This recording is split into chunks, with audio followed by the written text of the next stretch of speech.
ഇത് മാസ് മോട്ടോഴ്സിൽ നിന്നാണ്. Honda deo വണ്ടി നമ്മൾ ജന സർവീസായിട്ട് വർക്ക് ചെയ്യാനായിട്ടുണ്ട്. ജന സർവീസ് ചെയ്യണം. അതേപോലെ തന്നെ ബാക്കിൽ വരുന്ന ഈ സൈഡിൽ തന്നെ 2 ക്ലാമ്പുകൾ അഴിച്ച് മാർനേഴ്സ് പറഞ്ഞിട്ടുണ്ട്. അതൊന്നും അഴിച്ച് മാറ്റിയിടാം. പിന്നെ അത്യാവശ്യം തുരുമ്പ് കാര്യങ്ങളെല്ലാം ബോൾട്ട് എന്തെങ്കിലുമൊക്കെ ഉണ്ടെങ്കിൽ അതൊക്കെ ഒന്ന് അഴിച്ച് മാറ്റിയിടാം. സീറ്റിലൊക്കെ ഇടയ്ക്ക് കറക്റ്റായിട്ട് വർക്ക് ആവണില്ല, അതായത് സ്റ്റക്കായി പോവാം. അപ്പോൾ അത് ചെയ്യുക. എഞ്ചിൻ ഓയിൽ ചെക്ക് ചെയ്തിട്ട് മാറ്റാം. എത്ര കേസാണ് മെയിനായിട്ട് പറഞ്ഞത്. അപ്പോൾ നമ്മൾ വണ്ടി ഓടിച്ച് നോക്കി വർക്കിന് കയറ്റി അതിൻ്റെ ബാക്ക് ബ്രേക്കിൻ്റെ ഭാഗത്ത് വരെ നമ്മൾ ചെക്ക് ചെയ്യാൻ വേണ്ടി അയച്ചിട്ടുണ്ട്. ബ്രേക്ക് ലൈനറൊക്കെ അത്യാവശ്യം നമുക്ക് നല്ല കമ്പനി ലൈനർ കിടക്കണേ. അഡ്ജസ്റ്റിങ് നോക്കുമ്പോൾ ഉണ്ടല്ലോ, അഡ്ജസ്റ്റിങ് ഏകദേശം ഒരു 90% അഡ്ജസ്റ്റിങ് കഴിഞ്ഞിട്ടുണ്ട്. ഏകദേശം ഇത്ര എത്തിയിട്ടുണ്ട്. നമുക്കൊരു നിസ്സാരം കൂടിയാണ് ടൈറ്റ് ചെയ്യാൻ പറ്റുള്ളൂ. അപ്പോൾ നിലവിൽ ഇപ്പം നമുക്ക് വേണമെങ്കിൽ ടൈറ്റ് ചെയ്തിടാം. പക്ഷേ ഇപ്പോൾ ടൈറ്റ് ചെയ്ത് ഇട്ടാലും എന്താ പ്രോബ്ലം എന്ന് വെച്ചാൽ ഇടയ്ക്ക് അടുത്ത സർവീസ് വരെ കിടന്ന് ഓടാൻ സാധ്യതയില്ല. അതിനുള്ളിൽ നമ്മൾ കയറ്റി ലൈനർ മാറ്റേണ്ടതായിട്ട് വരും. അപ്പോൾ കൂട്ടത്തിൽ വേണമെങ്കിൽ നമുക്ക് ലൈനർ മാറ്റിയിടാം. കാരണം എന്താ വെച്ച് കഴിഞ്ഞാൽ ആ ഒരൊറ്റ ലേബറിൽ കഴിഞ്ഞ് പോക്കുള്ളൂ. ഞാൻ അതിൻ്റെ എസ്റ്റിമേറ്റിൽ ഉൾപ്പെടുത്തുന്നുണ്ട്, നോക്കിയിട്ട് പറയാം. വേണ്ടെങ്കിൽ നമുക്ക് ഒഴിവാക്കാം. എസ്റ്റിമേറ്റിൽ ഞാൻ ബ്രേക്ക് ലൈനറും കൂടി ഉൾപ്പെടുത്തുന്നുണ്ട്. പിന്നെ അതേപോലെ ബാക്ക് ടയറിൻ്റെ കണ്ടീഷൻ നോക്കി, ടയറൊക്കെ അത്യാവശ്യമുണ്ട്. ഹബിന് വേറെ കംപ്ലയിൻ്റ് ഒന്നുമില്ല.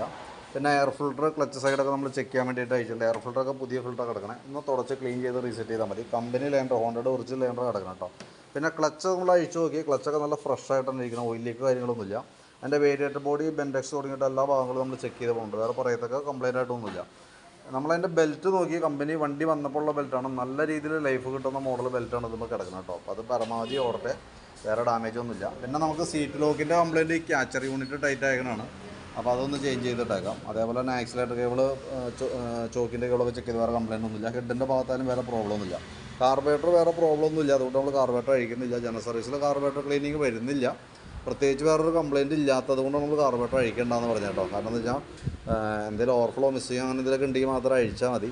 നമ്മൾ എന്തായാലും അഴിച്ച് ക്ലീൻ ചെയ്യാൻ നോക്കുമ്പോൾ ഏകദേശം ചുരുങ്ങിയത് നമുക്കൊരു 500-550 നമുക്ക് ചിലവ് വരും. പ്രത്യേകിച്ചൊരു കംപ്ലയിൻറ്റ് ഇല്ലാത്തത് കൊണ്ട് നമ്മളിപ്പോൾ അഴിക്കേണ്ട ആവശ്യമില്ല.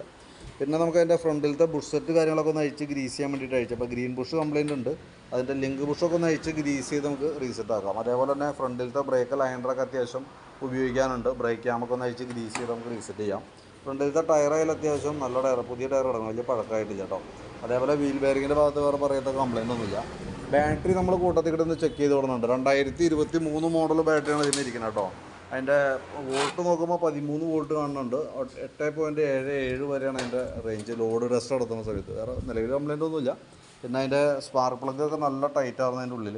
അപ്പോൾ ഞാൻ അതൊന്ന് ക്ലീൻ ചെയ്ത് റീസെറ്റ് ആക്കാം കേട്ടോ. ത്രെഡ് ടൈറ്റായി തുടങ്ങിയിട്ടുണ്ട്. അതിൻ്റെ സെക്കൻഡറി ഫിൽറ്റർ യൂണിറ്റ് നമുക്കൊന്ന് ക്ലീൻ ചെയ്തിട്ടാൽ മതി. എഞ്ചിൻ ഓയിൽ കൂട്ടത്തിൽ കൂടെ നമ്മൾ മാറ്റി വിടുന്നുണ്ട് കേട്ടോ. അപ്പോൾ ഞാൻ അതിൻ്റെ നിലവിൽ നമുക്ക് സർവീസ് സംബന്ധമായിട്ടുള്ള വർക്കുകളുള്ളൂ. അപ്പോൾ ഞാൻ എൻ്റെ ഏകദേശം ഒരു എസ്റ്റിമേറ്റ് ആക്കിയിട്ട് ഡീറ്റെയിൽസ് വാട്സാപ്പിലേക്ക് ഷെയർ ചെയ്തിട്ടേക്കാം. വീഡിയോ കണ്ടതിന് ശേഷം കിട്ടുന്ന റിപ്ലൈ ഇട്ടേക്കാം. വീഡിയോൻ്റെ കൂട്ടത്തിൽ തന്നെ എസ്റ്റിമേറ്റ് ഇട്ടേക്കാം കേട്ടോ. അപ്പോൾ കണ്ടിട്ട് ഒന്ന് റിപ്ലൈ ചെയ്തേക്കണം. ഓക്കെ.